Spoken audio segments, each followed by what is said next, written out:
The story opens with an alarming beep shattering the boy's sleep as his silver-haired stepmother suddenly looms over his bedside. Her calm greeting catches him completely off guard. He stares back, flustered and shocked, thinking about her sudden arrival. But to reach this point, we have to understand the scenario by seeing the boy Shoutaro crying in a wide park as a kind woman discovers him sobbing alone. She approaches him with a comforting hand and gentle words. He tearfully explains his grandmother's harsh expectations. She stays by his side, giving him the protection he needs. His mother kneels before him, promising to always protect him. She tells him to call for her whenever he has trouble. Then she pulls him into a warm hug, assuring him that she will always be there to protect him. He looks up, deeply moved by her care. She calls herself the strongest protector and tells him to stop crying.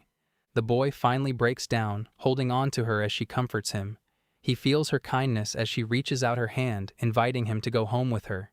Yet the boy's moment of relief is violently interrupted as a hand suddenly grabs his ankle from the ground. He freezes in sheer terror while the phantom grip drags him downward. Desperate and panicked, he cries out for her to stay as she begins to walk away into the darkness. He begs her to wait, terrified of being left alone again. He bolts upright in bed, screaming for his mother as he escapes the nightmare.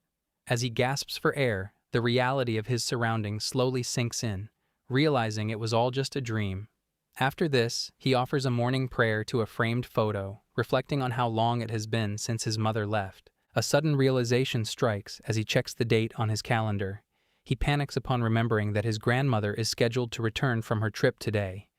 Fearing her reaction, he declares that he must clean everything immediately before the final boss arrives. He rushes through his chores, vacuuming and preparing his meal just in time. Then the doorbell rings unexpectedly, startling him. He heads toward the entrance to greet the visitor and pulls the door open with a welcoming shout. He freezes at the entrance as a mysterious woman stands before him. Her looming over him with a cold gaze catches him completely off guard. He wonders aloud who she is, but she remains calm and identifies Shoutaro by name. She greets him with a professional politeness that only deepens his shock. Moving past him, she begins directing a group of helpers into the house. He watches in a daze as they start unloading their cargo. After unloading a stack of packed boxes, she introduces herself as Shiragiku, sent by his grandmother. She admits that she doesn't have much experience with these specific duties while her belongings are being moved in. He meanwhile remains completely bewildered by her sudden presence in his home. She ties on an apron as she was entrusted with his care, boldly declaring herself to be his new mother, set by his grandmother. He is completely shocked and asks for an explanation because he cannot understand what she means. She shows him a formal letter explaining that his grandmother is delayed abroad due to unforeseen problems. He reads the familiar handwriting, but realizes it only confirms the new reality. She stands over him, repeating the order to treat her as family. He is frozen by how sudden and life-changing this is. He struggles to understand his Bachan's strange request and feels stuck in the confusing situation. Suddenly realizing he must act, he rushes to get ready for school, telling her to stay put and not do anything. She watches in silence as he finally bolts out the door.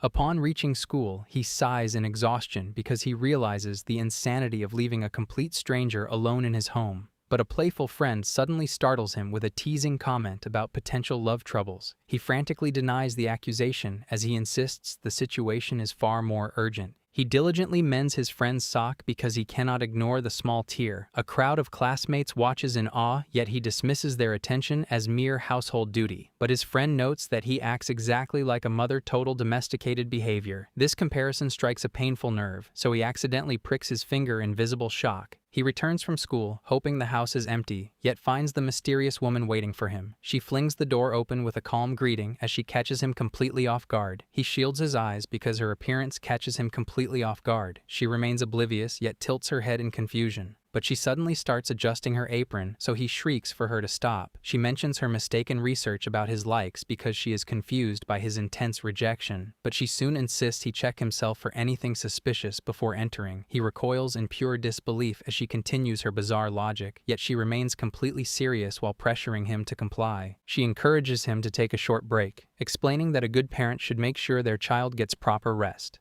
Caught off guard by her sudden concern, he panics for a moment but eventually settles down, unsure how to respond to her over-the-top sense of responsibility. She justifies her actions by mentioning how his mother and grandmother used to soothe him, but he protests in embarrassment because he is no longer a child, mostly just in denial. As she looks down with a cold and steady gaze, he finds himself trapped by her presence.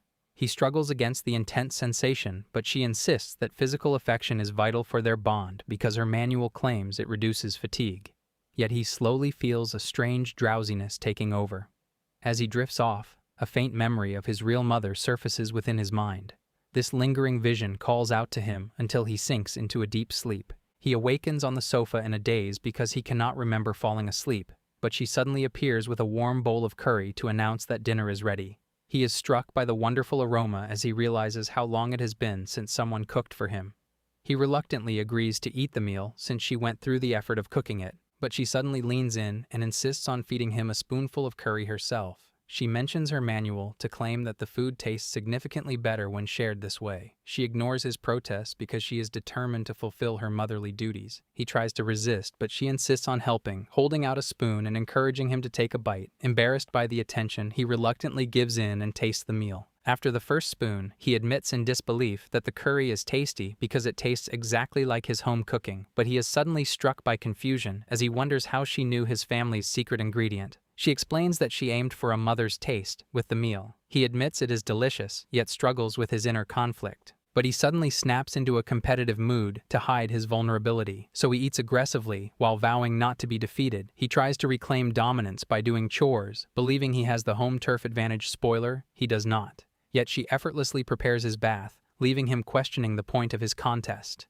Realizing she is completely controlling the pace, he panics. He worries their living arrangement is going to be a disaster, yet he can't help noticing her impressive presence. While he tries to focus on getting ready, she suddenly appears, insisting on helping him follow a strict daily routine. She reminds him that her mama manual says keeping healthy habits is important, and she's determined to make sure he stays tidy and takes care of himself. He recoils in surprise as she energetically takes charge, but she apologizes for being so enthusiastic. He notices the visible scars on her arms and is taken aback, realizing she's been through a lot.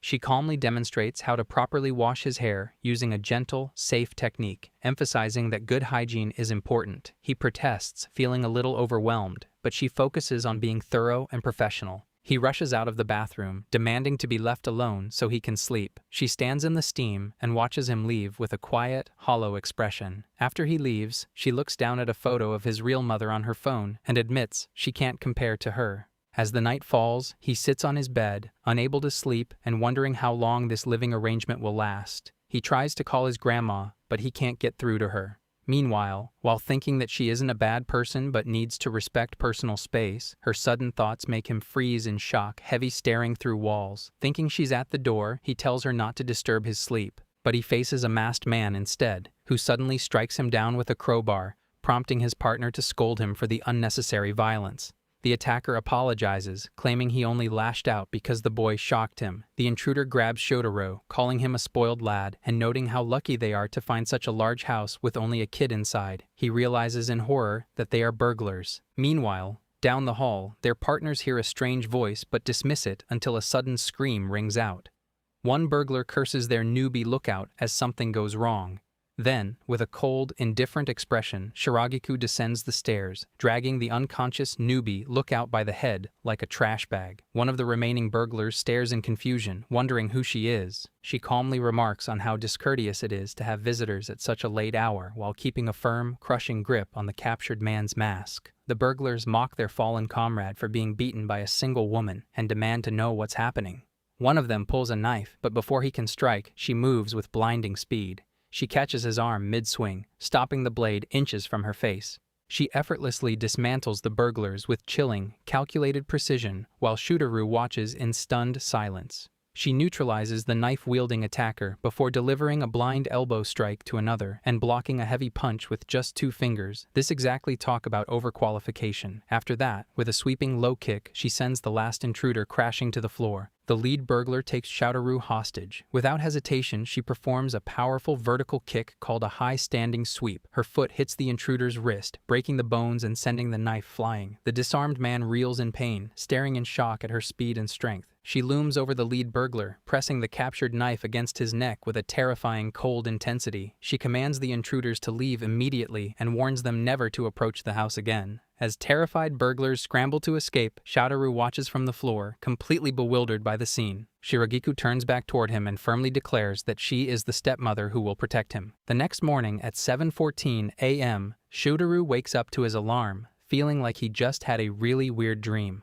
However, he quickly realizes it wasn't a dream as he finds Shiragiku lying beside him. As he yells in confusion, she calmly wishes him a good morning and asks how his shoulder is feeling after the previous night's injury. She smiles warmly and greets him.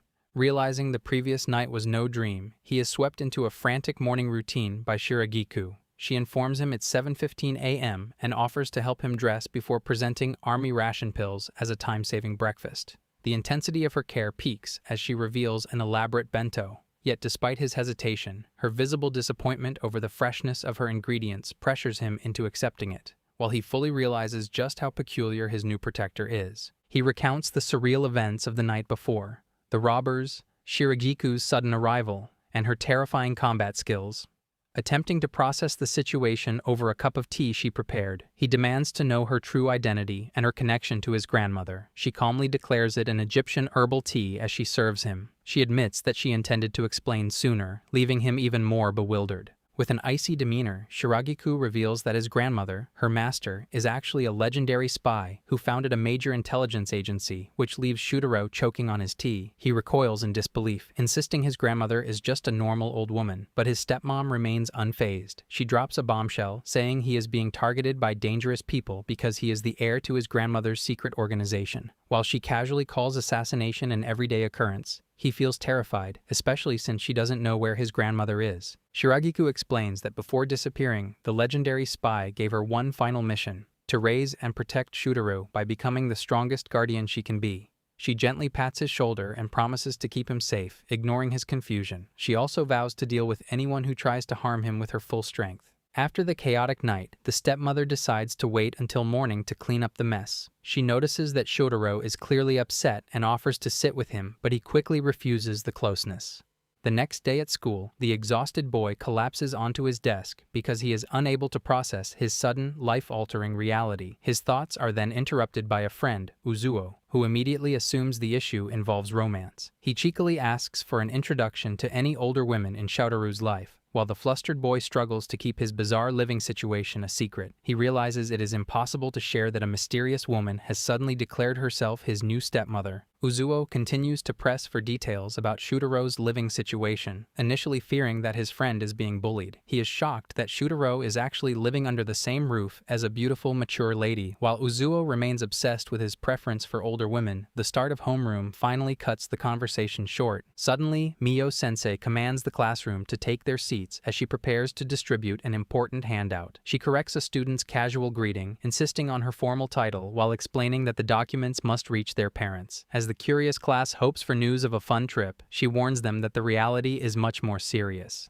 Mio announces an upcoming parent-teacher meeting, sparking immediate chatter among the students. She demands silence while emphasizing that communicating with parents is vital for their future paths. After distributing the handouts in alphabetical order, she concludes homeroom while Shutaru sits in stunned silence at the sudden development. As the students head home, Mio pulls Shutaro aside to offer a sincere apology for his complicated home life. She warns him about suspicious individuals nearby before making a surprising offer to meet with him alone if his grandmother cannot attend. He leaves the classroom deeply touched by her kindness. Finally, a normal human interaction, yet the weight of his secret life still lingers. He returns home to find his stepmom waiting to greet him with an overwhelming presence. She offers to help him get ready, but he insists on doing it himself. Although he feels guilty for hiding the truth from his teacher, he decides to act as if he is living all alone. The next day, while Shutaru is at school, she discovers the parent-teacher meeting handout while cleaning the messy house. She diligently researches the meaning of the event because she takes her new maternal responsibilities very seriously. Yet she grows somber as she realizes Shutaru still hasn't accepted her as his mother, even with her 1,000-page manual. Shiragiku resolves to use every tactic from her manual to ensure Shutaru finally accepts her. When he returns home, he is immediately surprised by how clean the house has become, but she startles him into a panic as he tries to maintain his distance. She notices a small tear in his jumper and carefully repairs it for him, explaining that it is to protect him from damage while wearing it. He frantically argues that it isn't necessary. She realizes all of Shudaro's other clothes are currently in the wash, so she offers him one of her spare shirt instead, but he refuses. Later, Shiragiku barges into Shudaru's room while he is resting, startling him with her sudden entry. Noticing that he looks tired, she pulls out a bottle of soothing lotion and offers to show him some safe shoulder stretches, explaining that her line of work has taught her a lot about proper posture and exercise. At first, he hesitates, but she reassures him that these are just simple recovery exercises used to keep agents in top shape, and he agrees to try them. Later, he collapses into bed, his brain unable to keep up with the chaos. She sits at his desk nearby, offering advice and encouragement while he panics over the overwhelming day. She explains that spending time together is important for building trust, citing her manual for guidance. When he questions her obsession with being a mother, she reveals she found a parent-teacher notice in his trash, leaving him horrified. Frustrated by her constant reliance on manuals, he suggests she look to her own parents as an example of how to act. A heavy silence falls between them before she somberly admits he has hit a sore spot. Her sudden change in mood makes him worried. She somberly admits that everything she knows comes from books, as she has never had a family to use as an example. With a dejected expression, she excuses herself and leaves the room immediately. He is left stunned and speechless, feeling the weight of the personal revelation he unintentionally triggered. He tries to convince himself that he wasn't in the wrong and that his point was valid. However, her confession about having no family continues to haunt him. Despite his efforts to just go to sleep, he remains wide awake, clearly feeling guilty about the sore spot he accidentally touched. He frantically searches the streets for her, struggling to keep up with her speed. His search is interrupted by 2 police officers who question why a student is out so late. He panics internally, terrified that their unusual living situation or her secret spy work might be exposed. He tries to laugh it off, claiming his family is just on holiday, but the situation takes a dark turn. The officers reveal themselves to be hostile, dismissing him as a skinny brat. That's the audacity of these men. One of them suddenly draws a gun to threaten him. A fork suddenly pierces the gunman's hand, forcing him to drop his weapon in shock. None other than Shoutaro's protector appears in the street, carrying a grocery bag and looking on with a cold, piercing gaze. She swiftly disarms the second attacker, striking him with clinical precision. As the gunman realizes he's dealing with a professional, she immediately moves to protect Shutaru, turning back with concern to ask if he is injured. However, the first assailant recovers and strikes her across the shoulder, catching her off guard while her attention is divided. She quickly retaliates with a high, powerful kick that sends the attacker reeling. Looking down at him with a cold, dismissive expression, she simply calls him pathetic. She drops low to dodge a baton swing, her movements fluid and controlled. As the attackers grow increasingly frustrated, she stares one down with a cold, terrifying intensity that makes him hesitate. She uses her apron strings to restrain the attacker, reflecting on his earlier words. While maintaining control, she admits that relying solely on a manual won't gain his trust. While the man struggles, completely helpless in her grasp, she maintains her grip with a blank expression as the attacker loses consciousness. Once he collapses, she stands over him, appearing completely unmoved by the violence. Shutaro watches in stunned silence before finally calling out to her. As his stepmom turns to walk away, she pats his shoulder gently and softly apologizes for the intense night. He is caught completely off guard by her kindness, overwhelmed by her concern and protection. She reveals that she once had neither a name nor a family, feeling as though she had no reason to be alive. She explains that Shutaro's grandmother took her in regardless, expecting nothing in return. To his grandmother, saving her was simply the obvious thing to do. She explains that being rescued was the first time she ever felt kindness, and she became determined to repay that debt. When his grandmother finally asked her to protect what was most important to her, him, it was the first time anyone had ever relied on her. She admits that meeting him changed her perspective. It was no longer just about obligation. With a sincere look, she declares her personal desire to protect him and her ultimate goal, to truly care for him as a guardian. She suggests they head home, but he hesitates, blushing as he asks if she would attend his upcoming parent-teacher meeting. He admits that while he isn't ready to call her mom yet, he finally recognizes that she truly cares for him. She thanks him softly as they walk together under the moonlight. When he asks if she was originally leaving, she clarifies that she was just heading to a late-night convenience store to try some local recipes instead of relying on her manual. The scene then shifts as a new woman arrives in town, catching the attention of passers-by with her striking appearance. While complaining about Japan's complicated train maps, she looks at a photograph of Shutaro. With a determined smile, she declares that she is definitely going to protect him. Shotaro is targeted as the successor to his grandmother, the world's strongest spy. To ensure his safety, she assigned him Shiragiku, a lethal stepmother who serves as his guardian. When armed men disguised as police corner him, she intervenes to eliminate the threat. But right now, Shotaro is stressed about the parent-teacher meeting. Though he invited Shiragiku, he worries she doesn't actually understand what the meeting entails. He also fears that her maid outfit and striking appearance will cause a scene and attract unwanted attention, especially from Uzuo, the resident professional loiterer. He agonizes over how to explain his new stepmother to his teacher, fearing his classmate Uzuo will mock the situation as absurd. Despite the potential embarrassment, he resolves to stand by his decision, hoping the trust he's built at school will withstand his unconventional family life. Determined to face the parent-teacher meeting, he marches forward with newfound confidence. However, his bravado is cut short as he suddenly trips, losing his balance mid-stride, and now gravity is the true enemy. Shotaru's fall leads to an accidental and embarrassing collision with a passerby. He finds himself face-first against her, causing him to panic and scramble away while shouting a frantic apology. As he panics over the collision, he realizes the woman is actually in distress. Looking exhausted and pale, she weakly gasps for water. Seeing her condition, he quickly forgets his embarrassment and takes her to his house while offering her a water bottle. As she impulsively brings the distressed woman back to his home to recover, she eagerly drinks the water he provides. She suddenly realizes who he is. Startled, she taps his shoulder and asks if he is truly Shotaro. Upon confirming his identity, she gives him a warm, friendly hug and tells him how happy she is to see him. She promises to protect him and telling him everything is okay now. The woman reveals her identity, claiming to be Shotaro's mama, yet her moment is abruptly interrupted as a knife is thrown, narrowly missing Shotaro and embedding itself in the wall behind him. Shiragiku appears, demanding to know why the woman is there, as a tense confrontation begins between the two. The woman remains unfazed as she pulls the knife out of the wall, revealing that she expected Shiragiku to be there. She casually dismisses Shiragiku, thanking her for her work and telling her she can go home now. Bro, that's a bold move for a guest. Shiragiku coldly insists the newcomer should leave, but Kani reveals a letter from Shotaro's grandmother confirming she was also sent to the house. Identifying herself as Kani Mama, she cheerfully settles in, leaving a stunned Shotaro to recognize his grandmother's handwriting and accept their chaotic new living arrangement. Shotaro is completely overwhelmed by the news.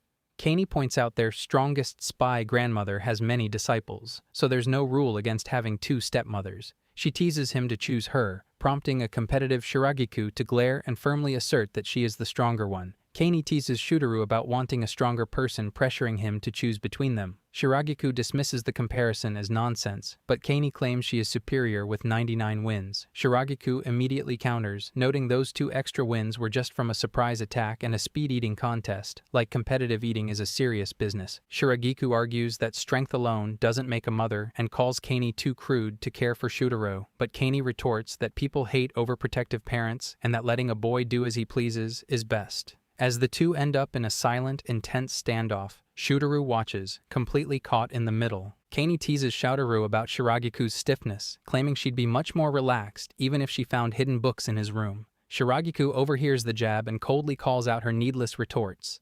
Unfazed, Kani flexes her muscles and playfully challenges Shiragiku to a match to settle things. Kani challenges Shiragiku to see who is truly fit to be mama. Shiragiku coldly accepts. It's like parenting via gladiator combat. As the two square off and prepare to fight, a panicked Shotaro tries in vain to stop them before things escalate. The two immediately trade high-speed blows, their movements a blur of professional skill, while Shotaro can only watch in absolute terror, screaming for them to give him a break as the fight quickly spirals out of control. Shiragiku acknowledges Kani has grown stronger as they exchange powerful blows. Kani nearly lands a devastating punch that leaves a hole in the wall, much to Shotaro's horror. Recognizing that brute force alone won't settle this, Shiragiku prepares to shift her strategy, while Kani confidently laughs off the intense destruction. Shiragiku escalates the contest by using a training tool, catching Kani off guard. Kani quickly dodges, exclaiming that using a weapon isn't fair, while Shotaro watches from the side in disbelief. Kani lands directly in front of Shotaro, leaving him flustered and shouting in surprise. Shiragiku immediately calls out Shotaro's name, clearly frustrated by how chaotic the practice has become. He finally snaps and screams at them to stop. Later, as he surveys the trashed room, Shiragiku calmly announces dinner is ready. When he asks about Kani, Shiragiku grumbles that she's vanished and isn't helping at all. despite her claims of being the better mother, but he mentions that perhaps she will be tired after all this. Shotaru offers to find Kani, noting that Shiragiku prepared her a portion despite the grumbling, begrudging roommate energy. He calls out for her around the house, but a sudden crack startles him. Peeking nervously around a corner, he worries that another intruder or assassin might be lurking in the shadows. Shotaru finds Kani outdoors, cooling off after the intense practice, from the pond to refresh herself. The sudden encounter surprises both of them. He warns her to be careful and use proper bathing facilities. Kani laughs and explains she prefers the cool pond water to beat the heat. She continues to overwhelm a panicked Shotaru with her energy and enthusiasm. Meanwhile, Shiragiku bursts in, surprised by the scene. He tells them he has a parent-teacher meeting tomorrow, which sparks a fresh argument over who will attend as his mother. While Shiragiku insists she'll handle it, Kani quickly loses interest after Shotaro shares what the meeting is. Shiragiku, still determined to prove her superiority, suggests they practice one more time, like an intense rehearsal. The next day at school, he is a nervous wreck, worrying whether Shiragiku can manage the meeting and if Kani might cause trouble at home. He spots Shiragiku arriving in professional attire and feels a brief moment of relief that she made it safely. However, his relief is short-lived as he notices a familiar, chaotic figure sneaking up behind her. Shotaru's fears are realized as Kani arrives in a tidy but slightly unusual outfit. While she cheerfully greets him, Shiragiku apologizes for the confusion. With both mothers now present, the parent-teacher meeting is destined for disaster. Meanwhile, the teacher reviews Shotaru's file, noting that he lives with a grandmother who is reportedly very responsible but perhaps a bit meddlesome. As she prepares to see his family next, she's unaware of the mothers actually waiting for her. The teacher ponders how much she should interfere in Shotaru's family affairs, wanting to be considerate yet firm, unlike her last haircut. After inviting the group in, her professional composure instantly shatters into pure shock as she sees who entered the room. Going a little back, as Shiragiku reveals her motherly look for the meeting, it leaves Shotaro impressed yet slightly unsettled by the unique aura she projects in professional clothes. As he heads off to school, he asks about Kani's whereabouts, but Shiragiku dismisses his concerns and tells him to focus on his day. Shiragiku leaves for the meeting after asking Kani to stay behind, ensuring she wouldn't accidentally interfere. However, Kani, curious about where Shotaru spends his time, quietly follows her to the school. She shows off her perfect disguise, the modified school uniform, only for Shiragiku to immediately notice her. Shiragiku teases her about the outfit being a poor attempt at stealth and insists she change, which sparks a loud, comedic argument in the hallway that leaves the surrounding students in total shock. That's how both women make their dramatic entrance, while Shotaru can only gape in silent disbelief. Shotaro quickly drags both women aside, wishing the chaos were just a dream. While Shiragiku apologizes for not keeping Kani under control, she remains cheerful and asks Shotaro if he's happy to see her, leaving him flustered but safe. He questions Kani's logic for wearing a school uniform, but she argues it was necessary for sneaking in. When he asks her to wait outside, she threatens to wander the halls and introduce herself to everyone, keeping an aggressive social butterfly energy. Realizing it's safer to keep her close, a panicked Shotaru brings her along as his name is called for the meeting. Shotaru pleads for silence as they take their seats, sitting between them in a state of high-pressure anxiety. While Shiragiku remains poised, Kani confidently promises not to embarrass him as the meeting begins. The teacher is left stammering in confusion as the two women introduce themselves as Shotaro's mama and stepmother. Doubting her records, which only mention a grandmother, she is further bewildered when Shiragiku calmly claims she was just recently appointed to the role. The teacher tries to rationalize the situation as modern diversity, but Shotaru knows she's completely lost. When asked about his home life, Shiragiku's claim that she handles absolutely everything for him only deepens the teacher's confusion and Shotaro's panic.